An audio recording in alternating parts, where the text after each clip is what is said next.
गोकुळीच्या सुखा अंत पार नाही लेका, बाळकृष्ण नंदा घरी आनंदल्या नर नारी. गुढिया तोरणे करती कथा गाती गाणी, बाळकृष्ण नंदा घरी आनंदल्या नर नारी. तुका म्हणे छंदे मन मोहिले गोविंदे, बाळकृष्ण नंदा घरी आनंदल्या नर नारी. विठ्ठला विठ्ठला विठ्ठला विठ्ठला विठ्ठला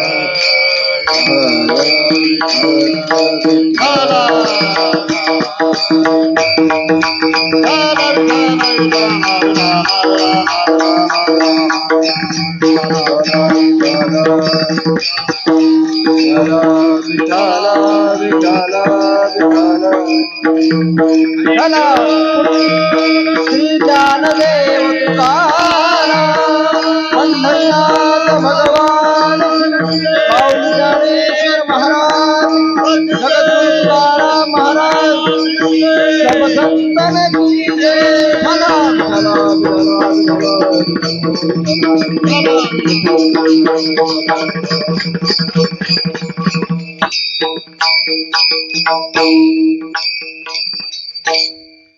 करारविंदेन पदारविन्दं, मुखारविन्दे विनिवेशयन्तं, वटस्य पत्रस्य पुटे शयानं, बालं मुकुन्दं मनसा स्मरामि. समचरण सरोजं सान्द्रनीलं बुधाभं, जगन्निहितपानी मण्डनं मण्डनानं, तरुणतुलसीमाला कन्धरं कञ्जनेत्रं, सदयदवलहासं विठ्ठलं चिन्तयामि. पाण्डुरङ्गा करो प्रथमानं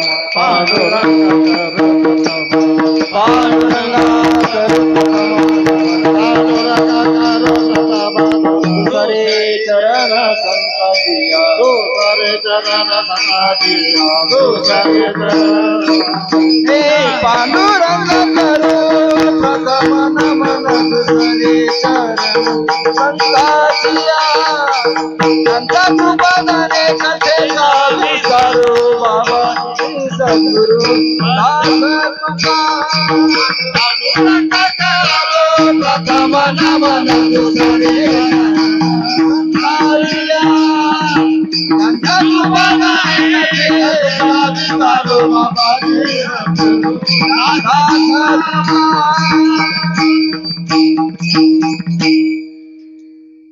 ओम नमो ज्ञानेश्वरा करुणाकरा दयाळा, तुमचा अनुग्रह लाधलो पावन झालो चराचरी. विठ्ठला विठ्ठला विठ्ठला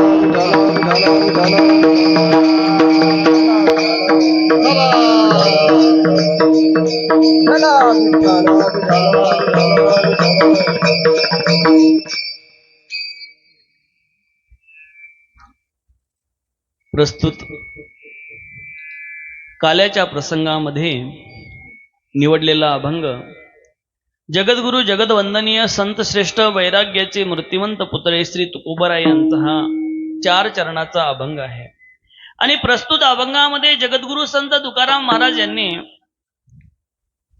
भगवंत हे गोकुळामध्ये आल्यानंतर गोकुळच्या परिस्थितीचं वर्णन केलेलं आहे. कारण तुकोबराय हे प्रत्येक काळामध्ये प्रत्येक युगामध्ये भगवंताच्या सोबत होते आणि त्याही वेळेस ते कदाचित तुकोबराय भगवंताच्या सोबत असतील आणि म्हणून तेथील जी काही परिस्थिती आहे, तेथील जे काही वातावरण आहे, त्या वातावरणाचं परिस्थितीचं तेथे नेमकं काय घडलं होतं त्या संपूर्ण परिस्थितीचं इथे तुकोबराय विवेचन करत आहे. विठ्ठला विठ्ठला विठ्ठला विठ्ठला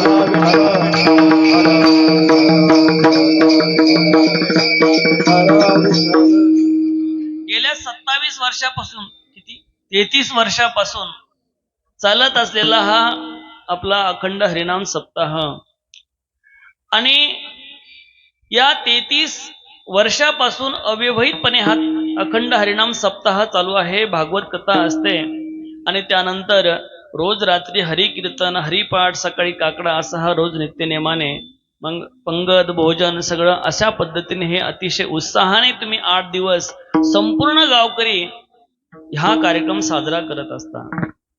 यावर्षी आपल्याला भागवतकार म्हणून किंवा भागवताचार्य म्हणून आमच्या गुरुबंधू आदरणीय पुष्पाताई यांच्या मुखारविंदातून तुम्ही भागवत कथा श्रवण केली आहे आणि आज म्हणजे काल भागवत कथेचा समारोप झाला आणि आज काला आहे. काला म्हणजे संपूर्ण जे 7 दिवस आपण कथा केली असेल कीर्तन केले असतील त्याचा समारोपीय दिवस आहे आणि म्हणून आज जो काही काला आहे हा काला तुम्ही आम्ही सगळे येथे काला करण्यासाठी उपस्थित झालेलो आहे. विठाला विठाला विठाला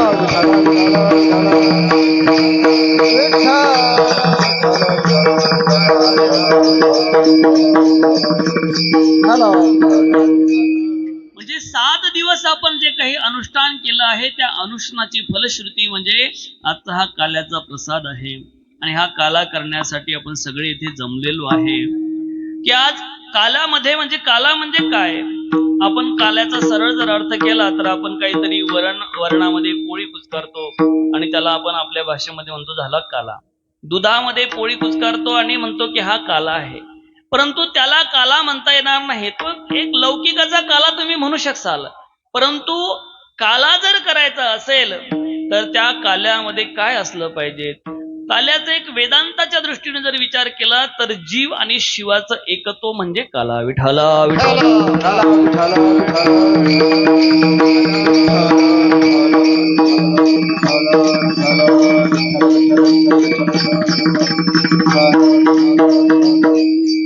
परमार्थामध्ये जर परमार्थातील लौकिक भाग जर आपण घेतला तर काला म्हणजे काय, तर काला म्हणजे काल्यासाठी जे काही साहित्य लागतं त्यामध्ये काल्यामध्ये मुरमुरे लागतात, आहे का नाही. आणि जे मुरमुरे आहे वास्तविक पाहिलं तर ते मुरमुरे हे कशापासून तयार होतात, तांदळापासून तयार होतात. म्हणून वास्तविक जर आपण विचार केला तर हे जे काही मुरमुरे आहे याचं अधिष्ठान जर काय असेल तर ते तांदूळ आहे, त्या साळी आहे. त्यामध्ये आणखीन एक पदार्थ आपण टाकतो, दही टाकतो. विठाला विठाला पासून तयार होतं. म्हणजे दह्याचं जर अधिष्ठानाचा विचार केला आपण तर दह्याचं अधिष्ठान जर काय असेल तर ते दूध आहे आणि वास्तविक दूध आहे त्याचं आपण दह्यामध्ये रूपांतरित करतो. वास्तविक पाहिलं तर जे काही लाह्या आहे त्या लाह्याचं जे काही अधिष्ठान आहे त्या साळी आहे, तांदूळ आहे. आणि त्यानंतर काला करण्यासाठी आणखीन एक गोष्ट लागते ते म्हणजे मडकं लागतं. मडकं कशापासून बनतं, मातीपासून. त्याला जरी मातीपासून जे बनत असलं परंतु त्याला माती म्हणता येत नाही, त्याला एक आकार येतो. आकार आल्यानंतर आपण त्याला घागर असेल मडकं असेल असं त्या संबंधाने आपण त्याच्याशी बोलतो, किंवा हंडी असेल दही हंडी असेल अशा संबंधाने आपण बोलतो. परंतु त्याचा जर अधिष्ठानाचा विचार केला तर अधिष्ठान त्याचं काय असेल तर त्याचं अधिष्ठान जे आहे ती माती आहे. मृत्तिका इत्येव सत्यम. जो घट आहे त्या घटाचं जे काही स्वरूप आहे ती मृत्तिका आहे. त्याप्रमाणे हे दिसायला जरी जीव असले परंतु असायला वास्तविक पाहिलं तर हे सगळे परमेश्वर स्वरूपच आहे.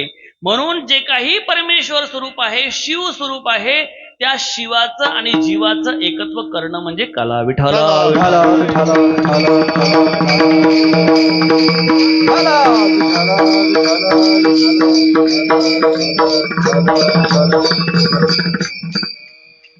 आणि आज आपण काल्यामध्ये भगवंताचा चरित्राचाच उच्चार करणार आहे. आज आपण वेदांत सांगणार नाही. रोज आपण वेदांत सांगतो ऐकतो, परंतु आज पण आपण भगवंताचं जे काही चरित्र गोकुळामध्ये केलं आहे त्या चरित्राचा आपण काय करणार आहे, उच्चार करणार आहे. आणि जे काही चरित्र भगवंताने केलं आहे त्या चरित्राचा उच्चार करणं म्हणजे ही कालाच आहे. कारण भगवंत जे येतात प्रत्येक युगामध्ये, भगवंताने गीतेमध्ये सांगितलं की मी प्रत्येक काळामध्ये प्रत्येक युगामध्ये जन्म धारण करत असतो. ज्याही वेळेस या सृष्टीवर मला असं वाटतंय की अत्याचार वाढलेला आहे, पाप वाढलेला आहे, त्यावेळेस मी अवतार धारण करत असतो. युगामध्ये मी अवतार धारण करतो, धर्म रक्षणासाठी मी अवतार धारण करतो. त्याच पद्धतीने येथे सुद्धा जो कंस आहे त्या कंसाचा अत्याचार वाढलेला होता. आणि एक लक्षात ठेवा बघा, ज्याही वेळेस पृथ्वीवर पाप जास्त होतं त्यावेळेस भगवंत येऊन ते पाप, जे काही पापी आहे त्या पाप्याला नष्ट करण्याचं काम करत असतो. विठाला विठाला विठाला विठाला विठाला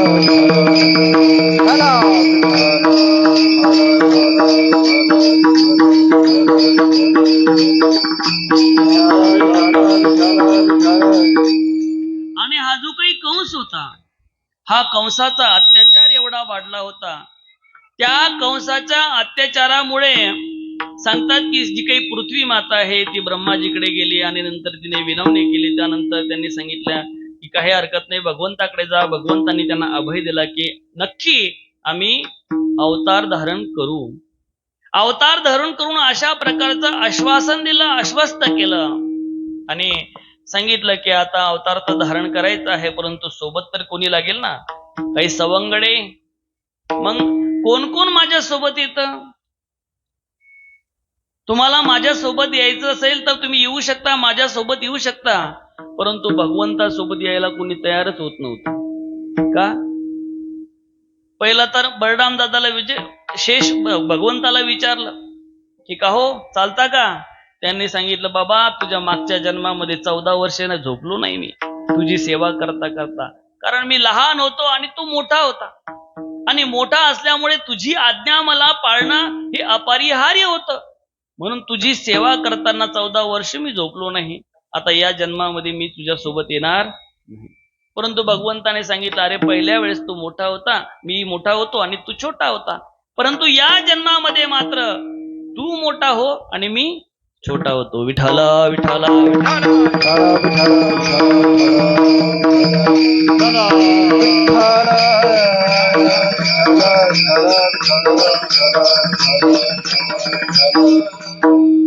आणि अशा पद्धतीने बलराम दादा म्हणतात तयार झाले. आणि अनेक श्रुती उपनिषद सांगतात, भागवतामध्ये वर्णन करतात की त्याच गोपी बनून समोर हे जे काही त्यांना सांगितलं तुम्ही वृंदावनामध्ये जा, मथुरेमध्ये जा, समोर जा, लीला करायची आहे. आणि जे काही ज्या लोकांच्या राम अवतारामधील जे काही वानर असतील, हे असतील, त्या सगळ्यांनी गोपी म्हणून त्यांनी अवतार धारण केला असं वर्णन येतं. आज आपल्याला थोडा कीर्तनाला टाइम झाल्यामुळे जास्त मला विस्तार करायचा नाही, परंतु आपल्याला चरित्राकडे वळायचं आहे. आणि इकडे सांगतात जे काही कंस आहे, या कंसाचा अत्याचार एवढा वाढलेला आहे. सांगतात की देवकी मातेचा विवाह करत असताना एवढ्या आनंदामध्ये, थाटामाटामध्ये वसुदेवाचा आणि देवकीचा विवाह चालू आहे. परंतु वसुदेव आणि देवकीचा विवाह चालत असताना आकाशवाणी झाली आणि आकाशवाणीने सांगितलं की अरे, तू जिचा विवाह एवढा थाटामाटात करत आहे तिचाच पुत्र तुला मारणार आहे. आतापर्यंत बघा किती संसारातील प्रेम किती स्वार्थी असतं. अहो, आतापर्यंत माझी बहीण आहे, माझी बहीण आहे, माझी बहीण आहे म्हणून असा मिरवणारा कंस, आणि एका क्षणामध्ये ज्यावेळेस माहित झालं की हिचाच मुलगा आपला काय आहे, कर्दनकार ठरणार आहे, लगेच तलवार काढली. कशासाठी? कोणाला? देवकी मातेला. वसुदेव बाबाने धरली, सांगितलं अरे बाबा की अबला स्त्रीला मारणं पाप आहे, हे तू करू नको, तू राजा आहे, तुझ्याकडून हे घडू नये. त्यांनी सांगितलं की जेवढे काही पुत्र होतील, वसुदेव बाबाने सांगितले तेवढे सगळे पुत्र मी तुम्हाला देतो, आश्वासन देतो, परंतु देवकीला मात्र मारू नको, कारण तेवढी वेळ निभावणं होती. विठ्ठला विठ्ठला विठ्ठला विठ्ठला. कारागृहामध्ये टाकण्यात आल्यानंतर पहिले जे काही 6 होते त्या 6चा कंसाने काय केलं, वध केला. त्या बालकांना, अबला बालकांना त्यांना मारलं. 7वा जो होता, तो 7वा जे काही म्हणतात त्यांचं संकर्षण झालं आणि संकर्षण जाऊन तो सरळ रोहिणीच्या पोटामध्ये गेला. आणि 8वे जे काही आहे ते भगवंत आता अवतार होणार आहे. आणि भगवंताचा अवतार तुम्ही 4थ्या दिवशी कथेमध्ये श्रवण केलाच असेल. सगळं वातावरण असं प्रफुल्लित झालं होतं. आणि सगळं वातावरण प्रफुल्लित झालं होता. नद्या वाहत होता, यमुना दुथडी भरून वाहत होती. असं सुंदर वातावरण, आणि अशा सुंदर वातावरणामध्ये भगवंताने जन्म घेतला. किती वाजता? दिवसा 12 वाजता. बरोबर आहे ना? रात्री रात्री नाही, झोपले किती जागी किती ते चेक करतोय, आहे का नाही? तर रात्री 12 वाजता कधी घेतला भगवंताने जन्म? रात्री 12 वाजता. आणि एक लक्षात ठेवा, जन्म घेतला म्हणजे तो तुमच्या आमच्या सारखा काही आईच्या गर्भातून नाही आला. कारण भगवंत म्हणतात की अयोनी संभव प्रगटला राघव विठ्ठल विठ्ठल विठ्ठल विठाला विठाला विठाला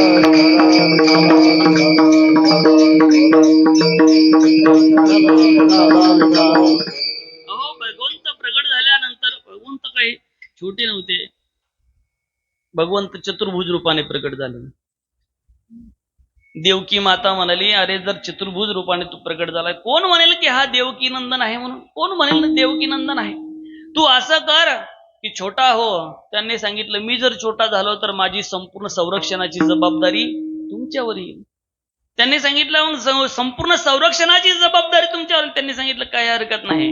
परंतु भगवंतानीच त्यांना सल्ला दिला की मला येथे ठेवू नका, मला कुठे नेऊन घाला? नंदाच्या घराला नंदाच्या घराला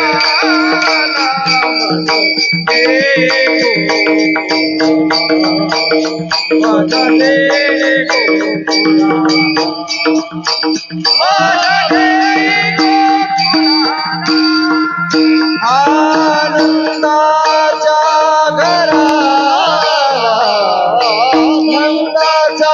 घराला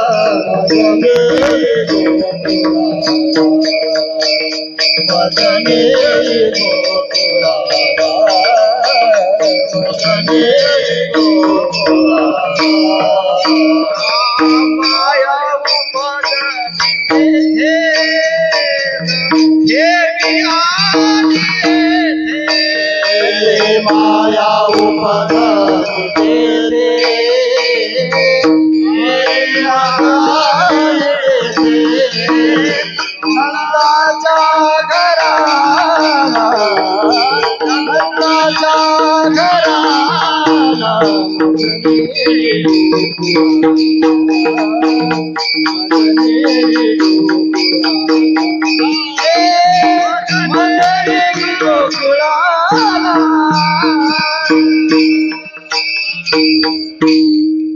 नंदाच्या घराला मजनी गोकुळाला माया उपजली तेथे.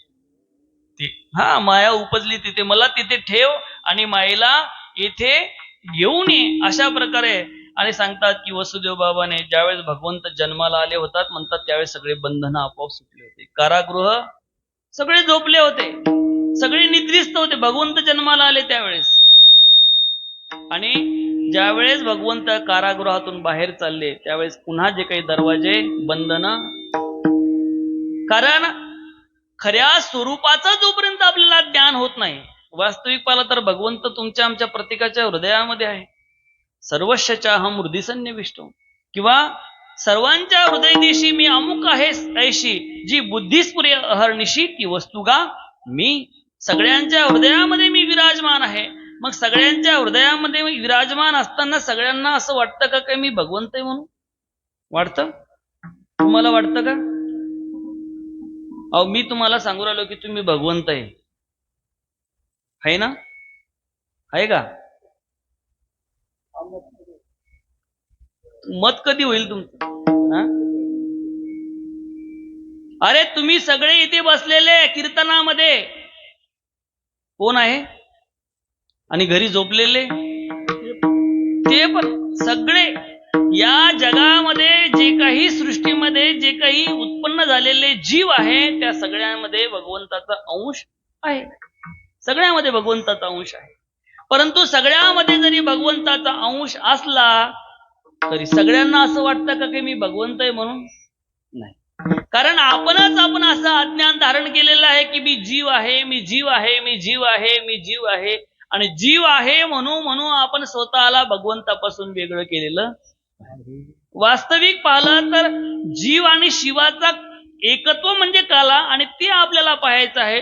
परंतु आपण आपलं जीवत्व एवढं पक्क धरून ठेवलंय की आपण ते सोडायला तयार नाही. नाही, मी सखूबाई आहे, ठकूबाई आहे, पुन्हा वच्छलाबाई आहे. आता जुनेच नावं घेतो, कारण नव्या पिढीला राग यायची शक्यता असते. जुन्या म्हाताऱ्याला काय घेतलं तरी द्यायचे नाव. कामिनाबाई आहे, मंगलाबाई आहे. सांगायचं तात्पर्य, आपला परिचय देत असताना आपण काय म्हणतो की मी अमुक आहे, तमुक आहे, हे आहे. पण कोणी असं म्हटलं का की मी भगवंत आहे म्हणून? नाही, कोणी म्हणत नाही.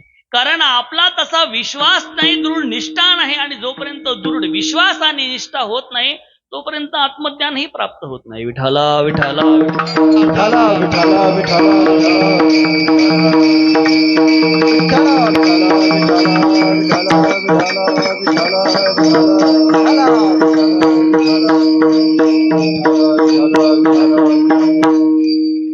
आपण या देहाला आपलं म्हणलं हीच खरी भानगड आहे.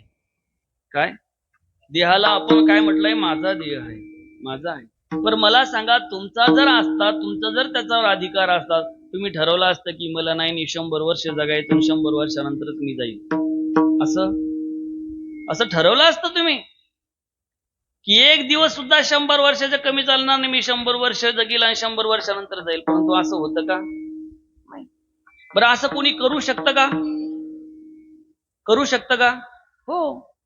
कोण करू शकतं? कोण करू शकतं? अहो, संत करू शकतात, योगी करू शकतात. ते ठरू शकतात की मला आम्हाला इतके दिवस जगायचं, तितके दिवस जगा. स्वामी विवेकानंद होते, त्यांनी कॅलेंडरवर अशी तारीख लिहून ठेवली, म्हणजे आळं करून ठेवलं. कोणालाच काही सांगितलं नाही. 5 जुलैचं असं आळं करून ठेवलं. कोणाच्या काही लक्षात आलं नाही. परंतु ठरून रूम मध्ये गेले, ध्यान लावलं आणि आपलं शरीर सोडून दिलं. कारण त्यांच्या हातामध्ये असतं की आपल्याला जायचं कधी आणि यायचं कधी. विठाला विठाला विठाला विठाला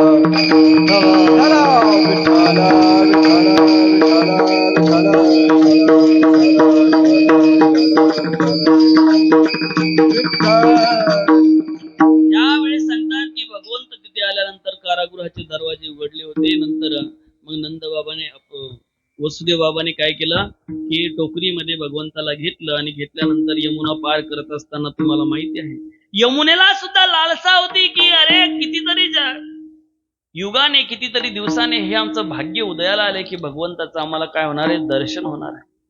शेवटी यमुना एवढी दुथडी भरून वाहत होती की भगवंताच्या दर्शनासाठी ती लालायित झाली होती.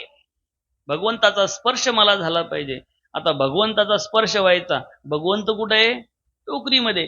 आणि टोकरीमध्ये भगवंत आहे, आणि भगवंताचा स्पर्श व्हायचा म्हणजे पहिलं वसुदेव बाबाला पाण्यात डुबावं लागल ना, तिथपर्यंत जायचं म्हटल्यानंतर.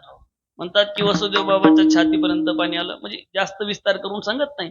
शेवटी नाका तोंडापर्यंत पाणी येऊ राहिलं. भगवंताने पाहिलं की ही यमुनेला जोपर्यंत स्पर्श करणार नाही तोपर्यंत ती दर्शन देणार नाही, तोपर्यंत ती जाणार नाही किंवा बाजूला होणार नाही. भगवंताने अंगठा डुबवल्यानंतर रस्ता दिला त्याला. आणि त्याच रात्री म्हणतात की तिथे जी माया होती ते मायेला उचललं आणि इथे भगवंताला, कुठे? गोकुळामध्ये भगवंताला ठेवलं. आणि गोकुळामध्ये ठेवल्यानंतर माया परत घेऊन आले. आणि परत आल्यानंतर जशीही ती कारागृहामध्ये आली, रडायला सुरुवात केली. आणि रडायला सुरुवात केली. कंस तर विचारच करत होता, चिंतन करत होता. अहो, कंस हा भगवंताचा सगळ्यात जास्त मोठा प्रिय भक्त होता. विठाला विठाला विठाला विठाला विठाला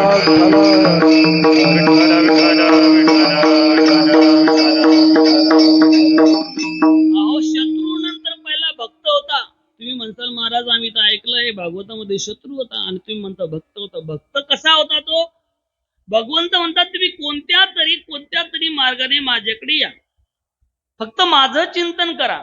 मग मला सांगा, आपण ज्यावेळेस भगवंताचं चिंतन करण्यासाठी माळ घेऊन बसताना सगळ्या जणी किती माळा जपता? सगळ्या माळ जपता ना? बरं, मला सांगा, तुम्ही 108 वेळा मनी जपत असताना तुमचं लक्ष किती वेळेस तिथे असतं, किती वेळेस बाहेर जातं? अहो, तुम्ही 108 वेळेस मनी जपत असताना 200 किती 416 वेळेस ते बाहेर जाऊन येतं. म्हणजे चौपट, आपण दुप्पट नाही चौपट सांगू. इकडे जाईल तिकडे जाईल, जे गोष्टी विषय जो आठवायचा नाही तो विषय त्यावेळेत आठवतो. त्याचा कधी संबंधही नसतो. 10-20 वर्षापूर्वी जे आता ध्यान करतात, जे जप करतात त्यांच्यासाठी सांगतो, बाकीच्यासाठी नाही बरं का. की सांगायचं तात्पर्य भगवंताचं स्मरण करत असताना प्रपंच आठवतो. आणि कंस तर रात्रंदिवस भगवंताचं चिंतन करत होता. अहो त्या कंसाला तर म्हणतात की पाण्यामध्ये सुद्धा पाण्याचा ग्लास घेतला प्याला त्याच्यामध्ये भगवंत दिसत होता. जेवायला बसला ताट घेतलं की त्याच्यामध्ये भगवंत दिसत होता. आणि अशी आपली अवस्था होती का? नाही.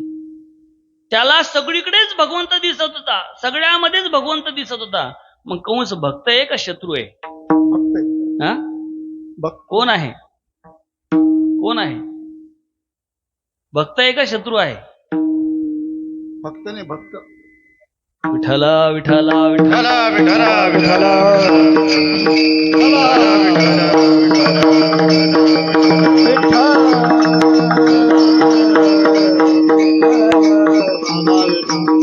अहो भक्त जरी असला त्याने केलेलं कर्म त्याला चुकत नसतं, हे लक्षात ठेवा. भक्तही असेल तर केलेलं कर्म त्याला भोगावं लागतं, त्याला भोगावं लागतं. तुम्ही म्हणसाल महाराज तुम्ही त्याला देव करता, हे करता, तुमच्यावर असे का संकट येतात? त्याच कर्म असतं ते, आणि ते कर्म आपल्याला भोगूनच फेडावं लागतं, त्याच्याशिवाय गत्यंतर नाही. ते भोगावंच लागतं. मग कुठल्याही माध्यमातून ते कर्म आपल्याला भोगायला येत असतं. कंस हा त्याने केलेलं कर्म आहे ते कर्म भोगत होता, आणि भगवंताने त्याने केलेले जे कर्म आहे ते कर्म केल्यामुळे त्याचा नाश करण्यासाठी भगवंत आले होते. वास्तविक पाहिलं तर तो चिंतन आपल्यापेक्षा जास्त करत होता. विठला विठला विठला विठला अहो भगवंताशी तुम्ही कोणत्या तरी भावानं जोडा. मीराबाईने भगवंताला काय समजलं? आपला पती समजलं. मीरा तो गिरीधर गोपाल दुसरा ना कोई. सासूबाईने सांगितलं की आता इथे आपल्या घरी कृष्णाची पूजा चालणार नाही, हे आपलं घर जे आहे ते देवीची उपासना करणार आहे. त्यांनी सांगितलं माझा एकच भगवंत आहे कृष्णा गिरीधर, त्याच्या व्यतिरिक्त मी कोणाला मानतही नाही आणि कोणाची पूजाही करत नाही. सांगायचं तात्पर्य निष्ठा होते. अहो पती म्हणून मानलं, गोपाळ जे होते त्या गोपाळांनी मित्र म्हणून मानलं, जो अर्जुन होता त्या अर्जुनाने भगवंताला सखा म्हटलं, मित्र म्हटलं.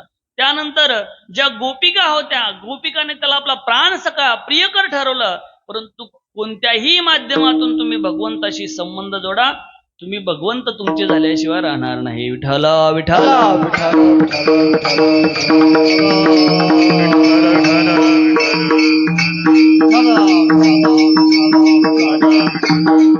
आणि ज्या वेळेस इकडे सकाळ सकाळचा वेळ आहे, नंदा सुनंदाने पाहिलं यशोदा बाबा तर जपच करत होते, अभी तो नाही भयो कब भयोगे. आणि तेवढ्यामध्ये पाहिलं की भगवंत तिथे आले, सगळी सृष्टी जी काय आहे प्रफुल्लित झाली आहे. आणि क्षणामध्ये सगळीकडे बातमा पसरली की काय झालं, यशोदेला लाला झाला आहे, यशोदेला लाल झाला आहे, यशोदाला लाला झाला आहे. आणि अशी बातमी पसरल्यानंतर सगळेच वाट पाहत होते, आणि स्वतः भगवंत गोकुळामध्ये आले. आणि गोकुळामध्ये आल्यानंतर तिथले जे काही वातावरण आहे, तिथली जी काही परिस्थिती आहे, त्या परिस्थितीचं वर्णन अभंगाच्या प्रथम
गोकुळिका सुखा अंतकार राहील का, गोकुळिका सुखा अंतकार राहील का.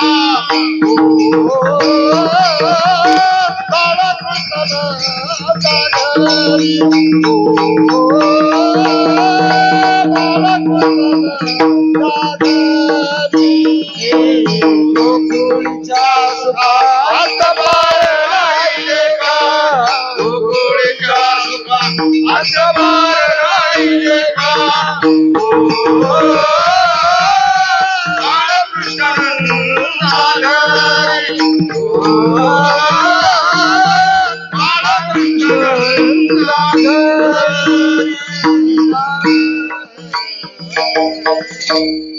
गोकुळीच्या सुखा अंत पार नाही लेखा. गोकुळच्या सुखाचं वर्णन केलं आहे आणि सुखाचं वर्णन करत असताना एक शब्द तुकाराम महाराजांनी वापरला आहे, तो म्हणजे गोकुळीच्या सुखा अंत पार नाही लेखा. कारण तुकोबाराला सांगायचं आहे की गोकुळातील जे सुख आहे त्याला अंत नाही, त्याला शेवट नाही. आणि आपल्या सुखाला, अहो आपलं सकाळी सुखी असलो, आपल्याला थोडा आनंद वाटला की दुपारी आणखीन आपल्याला काहीतरी घडतं, पुन्हा विषाद आहे का नाही. सुख दुःख सारखं आपल्या जीवनामध्ये चालू असतं, सारखं सुख दुःख. अहो जास्त दुःखच आहे, सुख फार आहे, सुख फार कमी आहे. आणि एवढं कमी आहे आपल्याला प्रमाण जास्त द्यायचे नाही वेळेच्या अभावी. परंतु सुख पाहता दुःख पर्वता एवढे, एवढं आपल्या प्रपंचामध्ये काय आहे, दुःख आहे. बरं दुःख आहे तर दुःख आपण सोसतोही आहे आणि सोसावी लागणार आहे, कारण ते आपलं कर्माचा तो भाग आहे. परंतु सांगायचं तात्पर्य म्हणजे की गोकुळातील जे सुख आहे ते कधीही नष्ट न होणारे आहे, म्हणजे त्या सुखाला अंत नाही. आणि आपलं जे सुख आहे त्याला अंत आहे. विठाला विठाला विठाला विठाला विठाला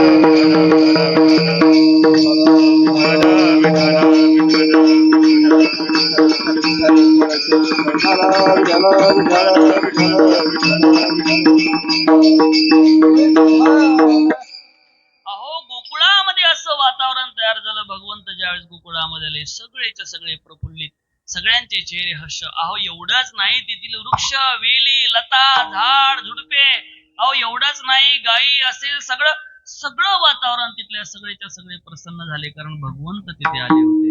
भगवंताच्या येण्याने सगळ्यांना प्रसन्नता, सगळ्यांना सुख झालं आहे. आणि सुख सुद्धा असं झालं आहे की ते नश्वर, जे काही नश्वर सुख आहे तसं नाही, ते जे कधीही नाश न पावणार अविनाशी सुख आहे, ते अविनाशी सुख तिथे प्राप्त झालं आहे. विठाला विठाला विठाला विठाला विठाला विठाला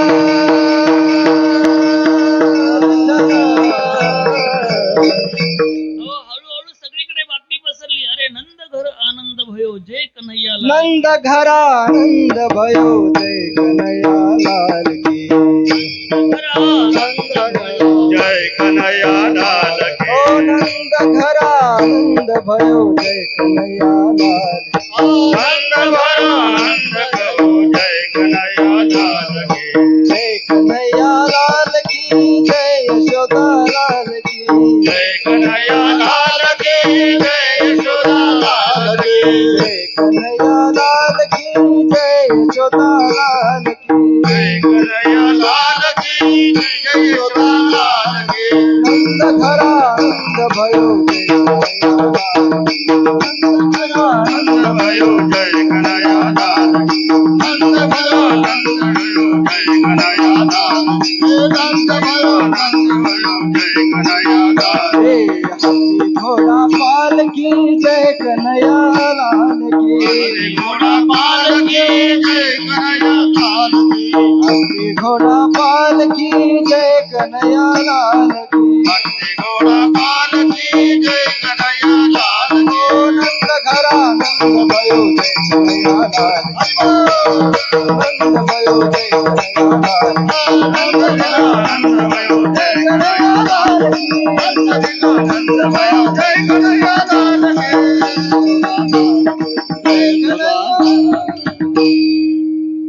भगवंत तिथे आल्यानंतर नंदगर आनंद भयो जय कन्हैया लाल की.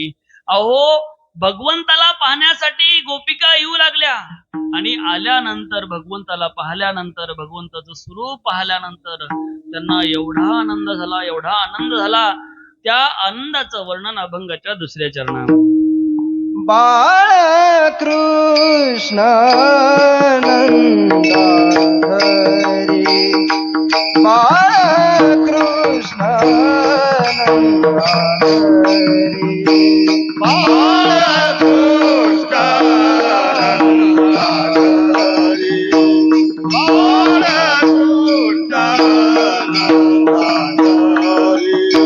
बाळकृष्ण बाळकृष्ण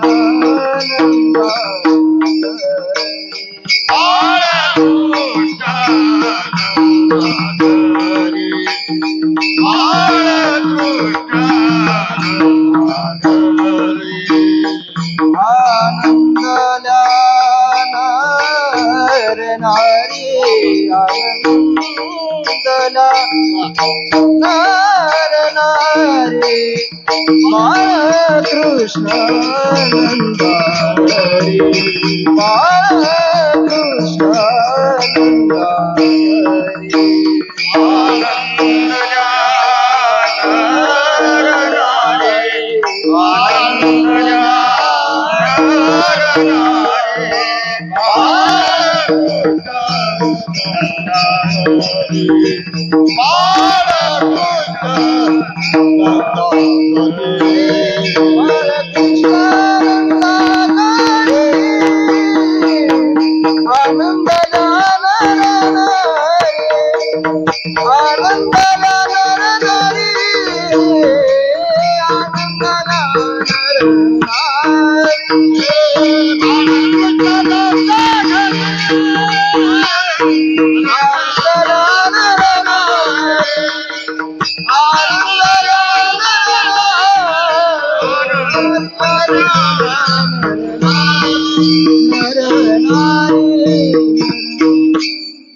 बाळकृष्णनंदा घरी आनंदल्या नरनारी.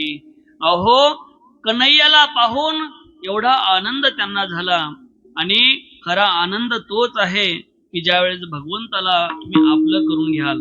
अहो प्रपंचामध्ये आनंद ना तुम्हाला शोधूनही सापडणार नाही. तो क्षणिक आनंद आहे. प्रपंचातला आनंद क्षणिक आहे. क्षणाक्षणाला नाश पावणार आहे. आनंद त्याला म्हणताच येणार नाही. परंतु ज्या वेळेस तुम्ही भगवंताला आपलं करसाल त्यावेळेस जो तुम्हाला आनंद होईल त्या आनंदाचा जे काही पार आहे तो पार राहणार नाही. आणि म्हणून जे काही आनंद त्यांच्या जो काही झाला होता त्या आनंदाचं रूपांतर आपल्याला आनंद झाल्यानंतर आपण काय करतो. अहो घरामध्ये मुलगा झाल्यानंतर आपण काय करतो. आनंद काही साखर वगैरे पान वगैरे वाटतो ना. हो मला फारसा त्यातला अनुभव नाही कारण गावाचा माझा फारसा आता 20 वर्षापासून संबंध नाही. तसा गावाचा संबंध म्हणजे आता गावाच्या बाहेर आश्रम आहे. आता पानं वाटतात का सुपाऱ्या वाटतात का पेढे वाटतात. पहिले साखऱ्या वाटत होते आता काही पेढे वाटतात का साखरच वाटतात का. साखर पान म्हणजे काही अजून प्रगती केली नाही म्हणा. नाही साखऱ्यावरच आहे अजून आहे ना. तर साखर वाटतात. आनंद साजरा करण्याची काय एक पद्धत असते. आणि पुन्हा आनंद आपण साजरा करतो ज्या वेळेस भगवंत तिथे जन्माला सांगतो. एवढा आनंद झाला त्या सगळ्यांनी काय केलं. गुढिया तोरणे करती कथा गाती गाणे गुढ्या उभारल्या. कशासाठी. भगवंताच्या येण्याने गुढ्या उभारल्या. आपल्याला सुद्धा उभारणं आहे. किती तारखेला. 22. लक्षात ठेवा अंडरलाईन करून घ्या. 22. 500 वर्षाची तपश्चर्या आपली फळाला येत आहे की आपलं भाग्य आहे की आपल्या देखत रामलाला त्या दिवशी काय होत आहे विराजमान होत आहे. काय आपलं भाग्य आहे. कारण आपण त्याच्यासाठी आपल्याला माहित नाही. परंतु आपला पूर्वीचा जो काळ आहे वृद्ध लोक आहे त्यांना माहित असेल की लोकांनी खूप मोठा त्याच्याशी संघर्ष केला. अनेक पिढ्या त्यामध्ये गेल्या. परंतु त्यांची तपश्चर्या आज म्हणजे म्हणतात ना की त्यांनी तपश्चर्या केली आणि त्या तपश्चर्याचं फळ आज प्राप्त झालं आहे.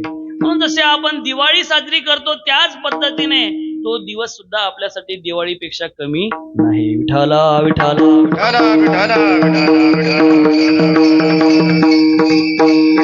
विठाला पूजनीय स्वामीजींना ते आमंत्रण आलेलं आहे. स्वामीजी सुद्धा तिथे उपस्थित राहणार आहेत.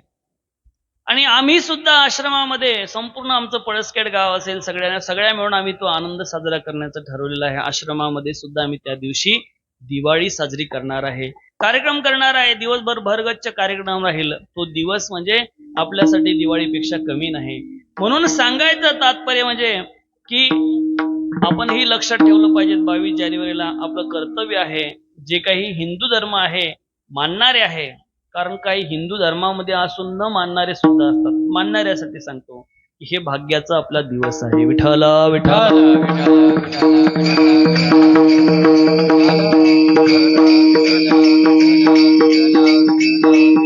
गुडिया तोरणे करती कथा गाती गाणे. अहो त्यांचा आनंद ते अशा पद्धतीने साजरा करत आहे की गुढ्या उभं राहत आहे, गाणे म्हणत आहे आणि आनंद गाणे म्हणून आनंद साजरा करत आहे. एवढंच नाही तर ते भगवंताचं स्वरूप पाहिल्यानंतर त्यांची जी अवस्था झाली, त्या अवस्था त्यांचं जे काही मन आहे ते मोहित भगवंताने केलं आणि तेच अभंगाच्या शेवटच्या चरणामध्ये. तुका मने छंदे, तुका मने छंदे, तुका मने छंदे, तुका मने छंदे, तुका मने छंदे, तुका मने छंदे, तुका मने छंदे, तुका मने छंदे. मन मोहिले गोविंदे, मन मोहिले गोविंदे, बाळ कृष्ण नंदाघरी, बाळ कृष्ण नंदाघरी. मन मोहिले गोविंदे, मन मोहिले गोविंदे, कृष्ण नंदाघरी, बाळ कृष्ण नंदाघरी. तुका म्हणे छंदे प्रेमे मोहिले गोविंदे किंवा मन मोहिले गोविंदे. विठोबा रखुमाये, विठोबा रखुमाये, विठोबा रखुमाये, विठोबा रखुमाये, विठोबा रखुमाये, विठोबा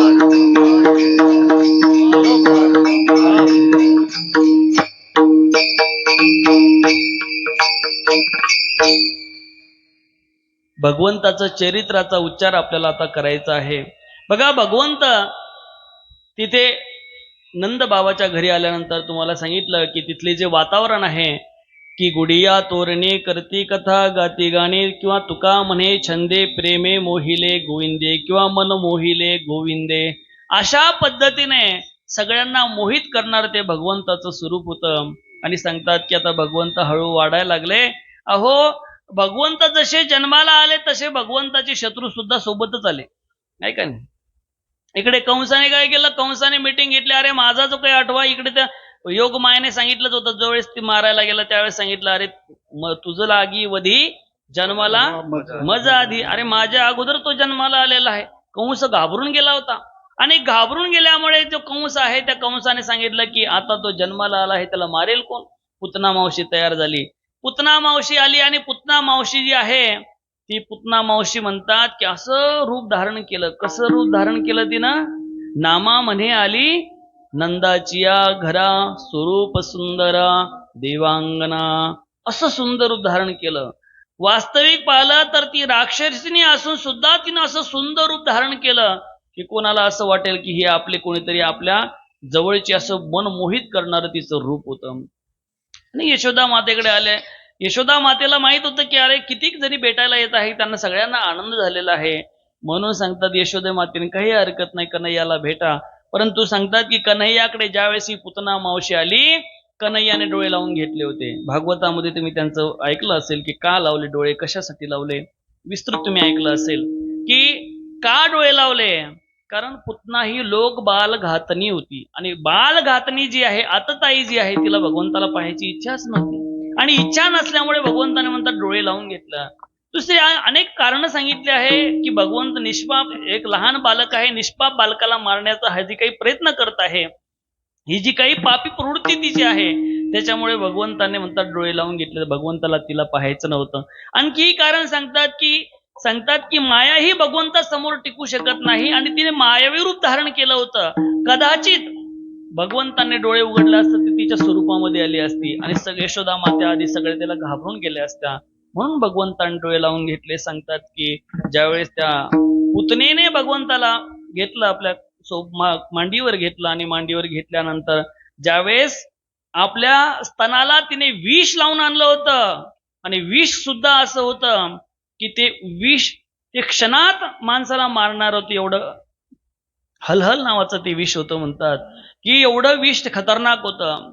आणि सांगतात जसं भगवंताच्या मुखामध्ये स्तन दिलं भगवंताने, विष तर पिलं, दूध असेल ते काय असेल ते रक्त, ही शेवटी प्राण ओढू लागले. आणि प्राण ओढला मग म्हणते मला सोडा सोडा सोडा सोडा. आता भगवंतानी एकदा ज्याला धरल्यानंतर त्याचं वाटोळ केल्याशिवाय सोडत नसतो. विठ्ठला विठ्ठला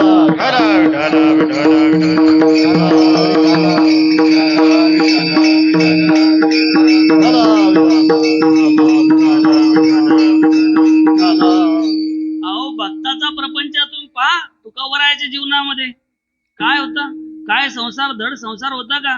नाही, काही नव्हतं. घरामध्ये खायला सुद्धा नव्हतं, काही नव्हतं. अहो घरामध्ये खायला सुद्धा अन्न नव्हतं. एक पत्नी तर अन्न करता मेली, एवढी परिस्थिती. आणि कोण होते? भगवंताचे भक्त होते. लक्ष्मीचा पती भगवान काय त्यांचे शिष्य भक्त होते. भगवंताकडे काय कमी, तो काहीही देऊ शकत होता, परंतु तरी सुद्धा तो भक्ताची परीक्षा पाहत असतो. आणि भक्ताची परीक्षा पाहत असतो. सांगतात की पुतना जी आहे, पुतना संपली. आणि पुतना संपल्यानंतर आता भगवंत हळूहळू मोठे होत आहे. शक्तासुर आला आहे. शक्तासुराचा सुद्धा भगवंताने उद्धार केला आहे. आता भगवंत रांगायला सुरुवात केली आहे. भगवंत रांगत आहे. कसे रांगत आहे? तळवे तळहात तळहात टेकीत, तळवे तळहात तळहात टेकीत, डाव्या गुडघ्याने रांगत, डाव्या गुडघ्याने रांगत. तळवे तळहात टेकीत, तळवे तळहात टेकीत, डाव्या गुडघ्याने रांगत, डाव्या गुडघ्याने रांगत. रंगानी रंगनाथ तो म्या देखीलाच ये, रंगानी रंगनाथ तो म्या देखीलाच. गवळण दशवंती पैसांगे आलिया कृष्णाचे मागे, गवळण दशवंती पैसांगे आलिया कृष्णाची. तळवे तळहात टेकीत, तळवे तळहात टेकीत, डाव्या गुडघ्याने रांगत, डाव्या गुडघ्याने रांगत. तळहात टेकीत, गुडघ्याने रांगत, डाव्या गुडघ्याने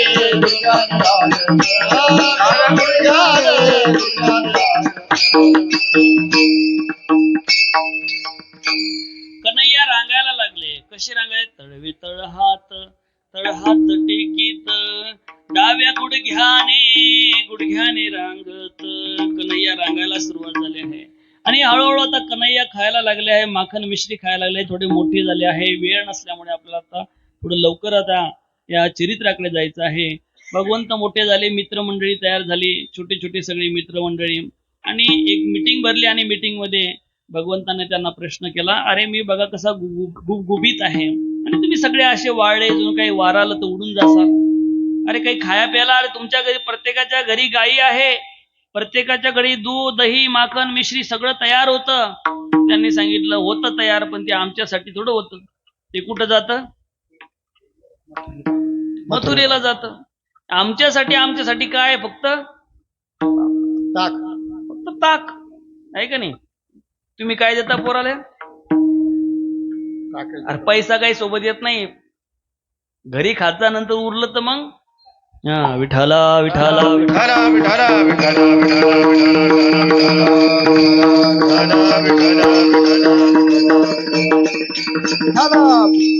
भगवंताने सांगितलं हे तुमच्या हक्काचं होतं. अरे तुमच्या हक्काचं असताना तुम्हाला भेटत नाही. आपला जो हक्क आहे तो मिळवल्याशिवाय राहणार नाही.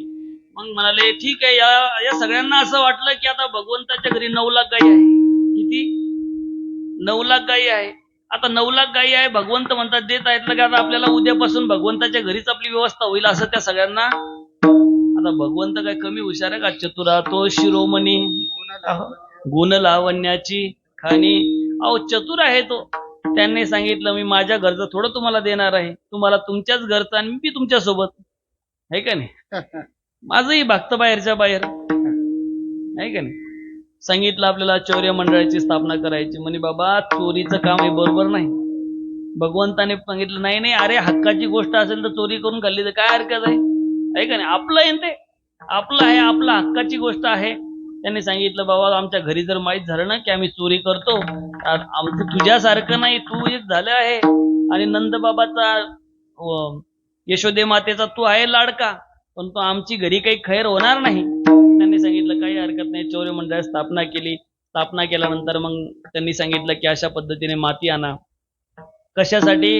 अहो जर एखादी गवळण आपल्याला तिनं पाहिलं आणि ती जर आपल्याकडे पळायला लागली तर तिच्या डोळ्यामध्ये फेकण्यासाठी बारकी माती गाळलेली डोळ्यामध्ये डोळे चोळ तोपर्यंत आपण पळून जायचं आहे का नाही. त्यांनी सांगितलं मग एखादी चष्म्यावाली असली तर माती जाईल का डोळ्यात. चष्म्यावाली असली तर आता त्यावेळेस काही चष्मे नसतील मला असं वाटते. आता हे सगळं आपण हे सगळं काय खातो आपण आपल्यालाच माहिती आहे नाही का. पहिले सगळं शुद्ध होतं, गाईचं दूध तूप. त्यावेळेस चष्म्याचं काही काम. पहिले जुने म्हातारे 100 वर्षाचे म्हणतात की त्यांना पेपर वाचताना कधी कधी असे दाखवतो, ते शुद्ध खात होते आहे का नाही. आता आपल्याला काय भेटतं, पाकिटचं दूध भेटतं आणि पाकिटचं दूध भेटतं तर त्यात बी नेमकं काय हेच आपल्याला माहित नाही आहे का नाही. फक्त आपण पाहुणे आल्यानंतर आपली लाज राखण्यासाठी ती पांढरं करतो आणि पाचतो आहे का नाही. म्हणून पाकिटचं दूध खूप खतरनाक आहे बरं का. त्यात जाऊ नका. विठाला विठाला विठाला विठाला विठाला विठाला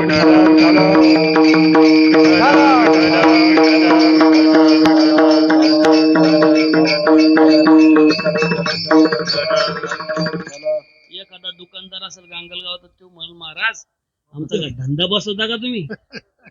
बाबा इथूनच सांगतो की जर असतील पाकिटचं दूध तर काय हरकत नाही, आपल्या गावातल्या म्हशीचं दुधाची पाकिट करून नका बाबा नाही का नाही.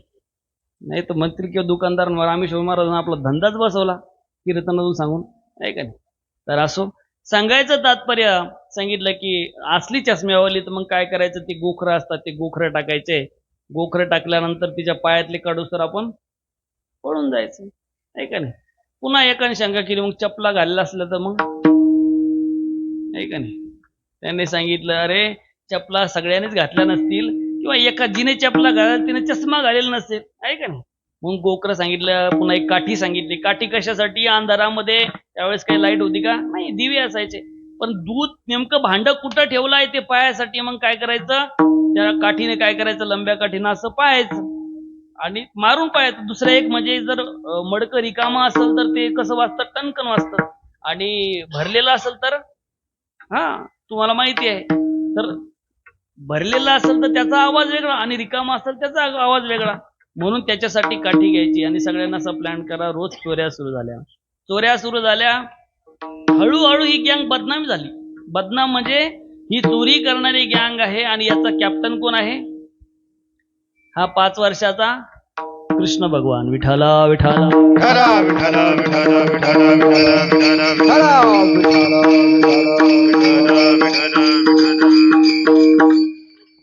शेवटी गँग तयार झाली. चोऱ्या करू लागले. एकीने सांगितलं की माझ्या घरी येऊन दाखव. त्यांनी सांगितलं चॅलेंज तुम्ही पहिलं स्वीकारतो. तिच्याकडे गेल्यानंतर ती रात्री झोपलेली होती. भगवंताने काय केलं, जे खायचं ते खाल्लं सगळं आणि जे काही उरलेलं होतं सगळं तिच्या तोंडाला लावून दिलं. सकाळी सासूबाई ते सगळं डेरा घेऊन मथुरेला जाणार होती. पहा तिथं डेरा रिकामा आहे आणि डेरा नेमका तिच्या खाटाखाली. आणि खाटाखालीच नाही तर तिचं तोंड भरलेलं. जी काही सासूबाई आहे ती कोणाकडे गेली, तिच्या नवऱ्याकडे गेली, म्हणजे हिच्या लेकाकडे गेली आणि सांगितलं बघ तुझी बायको काय कमी घरामध्ये आणि अशा पद्धतीने चोऱ्या करून खाती आहे का नाही. त्यावेळेस सासा सोनाचं लय अवघड काम होतं. म्हाताऱ्या माणसाला माहिती आहे आता सासा सोनाचं फार टिपण आहे बरं का. हो, कारण सासाला माहिती की आता एक तर सून आणि भेटली तर ती टिकवू नाही का नाही. ते म्हणतात ना पहिले 4 दिवस, आता 4 दिवस सुनाचे दिवस आहे सध्या. म्हणून आता सावध राहा सासाबाई. विठाला विठाला विठाला विठाला विठाला विठाला विठाला विठाला सांगतात की नवऱ्यानं लगेच काठी आणली आणि काठी आणल्यानंतर बायकोला झोडपून काढलं. अगं तुला काय कमी आहे, चोऱ्या करून खाती? तर हिला काही सांगता येत नाही, मी खाल्लंच नाही, परंतु बळजबरी आळ आली. तिने सांगितलं की याला समजलं तिला की ही करामत कोणाची, आपण ज्याला चॅलेंज दिलं होतं त्याची करामत आहे. सासूबाई म्हणतात मथुरेच्या बाजारला निघून गेली, हिने भगवंताकडे गेली, प्रार्थना केली, देवा हे तुझंच काम आहे, तुझ्याशिवाय दुसऱ्याचं काम नाही. परंतु ती म्हातारी गेली तर ठीक आहे, मला माझ्या पतीने मारलं त्याचंही मला काही वाटत नाही, परंतु उद्या ही म्हातारी गल्ली गल्लीमध्ये जाऊन सांगेल की माझी सून चोट्टी आहे, सून चोर आहे, तिला का देत नाही का, ती अशी रात्री रात्री उठून खाते, अशी गावागावामध्ये जाऊन काय करल, म्हणजे घराघरामध्ये जाऊन काय करल, प्रचार करेल. भगवंताने सांगितलं काही काळजी करू नको, आज जे घडलं तीच उद्या घडल. आणि सकाळी तेच मडकं सासूबाईकडे सासूबाईच्या तोंडाला लावून दिलं. सुनबाई लवकर उठली, कालचा बदला घ्यायचाच होता, उठली आणि कोणाकडे गेली असल, सासऱ्याकडं. सासऱ्याचं सुनबाईचं टिपण होतं जरा, आहे का नाही, मामाजी चहा करून देऊ का, मामाजी दूध देऊ का, मामाजी हे देऊ का, तमुक देऊ का. आणि म्हाताऱ्याला राग होतच कालचा सुनला मारल्यामुळं, आहे का नाही. तर सांगतात जसं म्हाताऱ्याकडे गेली, म्हाताऱ्याच्या हातात काठी होतीच वयानुसार, म्हाताऱ्यानं काहीच विचार केला नाही, अशी झोडपली सासूबाई. मग ती दोघी जरी एकमेकी विचार करत आहे, ती सासूबाई म्हणत मी खाल्लंच नसताना माझ्यावर आरोप कसा आला. तिने सांगितलं काल जसं झालं होतं ते आज तसं झालं, आहे का नाही. भगवंताची आहे, भगवंताच्या अनेक लीला सांगता येईल. एक बघा, एक त्या काळामध्ये लहानपणी लग्न व्हायची, खूप लहान असताना लग्न व्हायची, माहित असं आहे ना ताई, शाळेमध्ये असायचं की 5 वर्षाचे असतानाच लग्न, किंवा काही तर अशी प्रथा होती की गर्भामध्ये मुलगी झाली तर आमची, मुलगा झाला तर तुमचा, असं आहे का नाही. आणि असं लहानपणी एका जोडप्याचं लग्न झालं. आता नेमका जो पोरगा होता तो पोरगा वाढलाच नाही, तो राहिला 3 फुटाचा, आणि बाई गेली वाढून झाली 6 फुटाची. आता लग्न तर झालंय, आहे का नाही. भगवंताला त्यांनी चॅलेंज केलं. भगवंताने सांगतात की त्यांची दाढी आणि तिची केस दोघांची अशी गाठ मारली, अशी. अहो, आपण लग्नाची गाठ मारली तर आपण 7 जन्मापर्यंत म्हणतो सुटत नाही. आता भगवंतानं मारलेली गाठ सहज सुटल का? नाही. खूप प्रयत्न केला, कापण्याचा प्रयत्न केला, हे केला, परंतु सुटलीच नाही. शेवटी सगळे म्हणायला लागले की आता यांना लाज बाहेर जायची, शेवटी लाज बाहेर जायची, परंतु आले बाहेर. आता हे ठेंगणं आणि ही उंच, दोघांचा काही मेळ बसत नव्हता. शेवटी भगवंताकडे आले, भगवंताने त्याचंही निरसन केलं. अनेक लीला सांगता येईल. शेवटी आता रोजच हे घराणे येऊ लागले. आणि तुम्हाला खरं सांगतो, तुम्ही सांगितलं की बा तुमचा मुलगा असा आहे तर कोणत्याच आईचा विश्वास बसत नाही, कारण आईचं प्रेम म्हणतात आंधळं असतं, आहे का. तिला वाटतं माझा मुलगा चांगलाच आहे, त्याचे दोष जर आपण सांगितलं तर त्याचे दोष ती ऐकणार नाही. आणि शेवटी या सगळ्याच्या सगळ्या घराने सांगण्यासाठी कुणाकडे आले आहे, यशोदे कृष्णासी सांगावे, गोकुळी राहावे का जावे, गोकुळी राहावे का जावे, गोकुळी राहावे का जावे.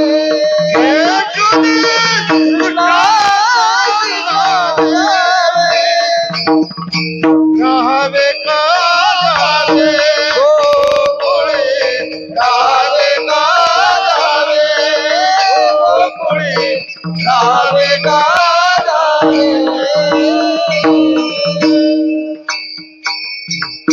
अहो, यशोदे कृष्णाशी सांगावे, गोकुळी राहावे. आता आम्ही तंग आलो आहे, सांगा आम्ही आता गोकुळात राहावं का नाही राहावं. परंतु यशोदा म्हणते नाही नाही, माझं बाळ कसं आहे, बाळ सगुण गुणाचे ताने ग, बाळ दिसते गोजीरवाने ग, काय सांगता गरहाने गे, गोकुळच्या नारी. विठाला विठाला विठाला विठाला विठाला विठाला.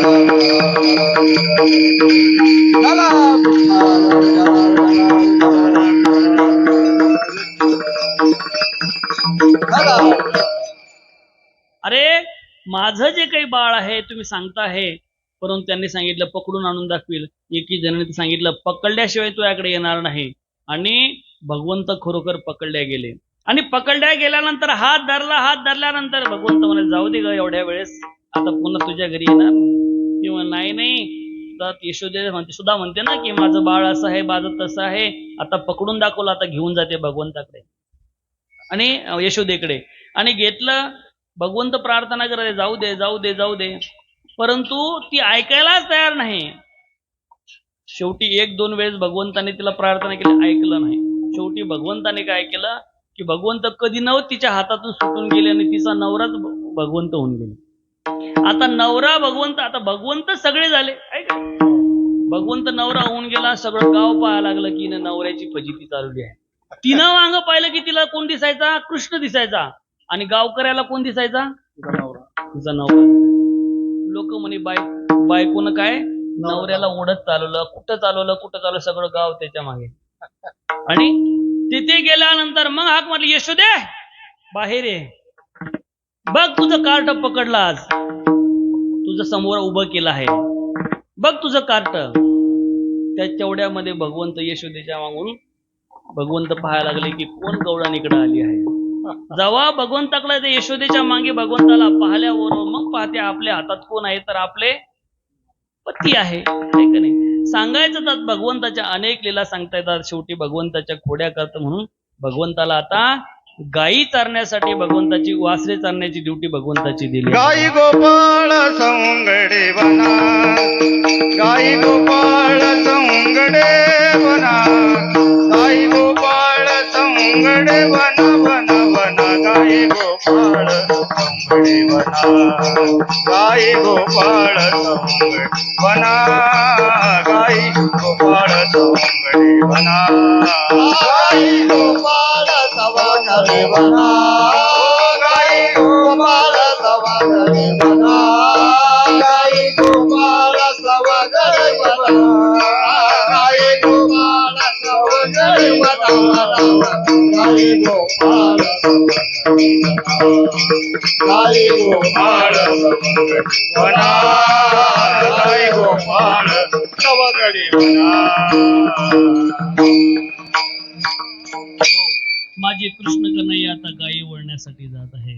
छोटे छोटे बालक आहे सोबत आणि गायी वळण्यासाठी जात आहे. तिकडेही भगवंताने अनेक लीला केल्या. सगळ्यांना जे काही सोबत सवंगडी होते त्यांना सगळ्यांना त्यांच्यासोबत खेळ खेळणं असेल, अनेक विस्तारपूर्वक त्या लीला तुम्ही ताईच्या मुखातून ऐकल्याच असतील.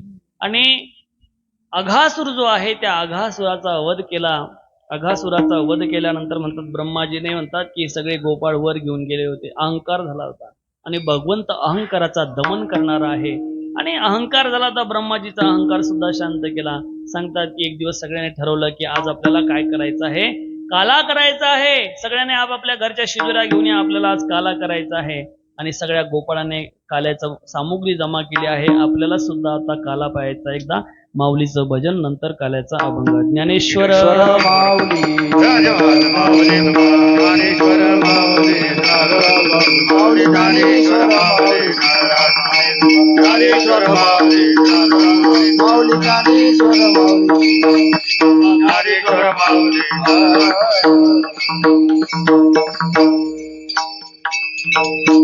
कट्टी धरला कृष्ण मनी अवघा जनी प्रकाश,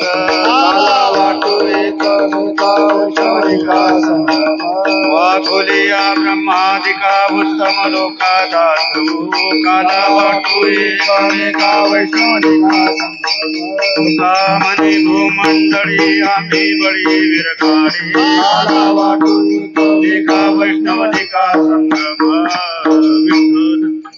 विठ्ठल जय जय विठ्ठल, जय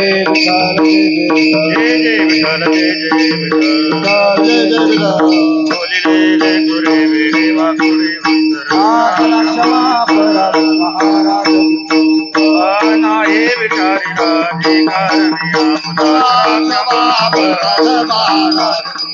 तुका म्हणे ज्ञानेश्वरा राखा माया पैकी करा करा महाराज तुम्ही ज्ञानदेव तुकाराम, ज्ञानदेव तुकाराम, ज्ञानदेव तुकाराम.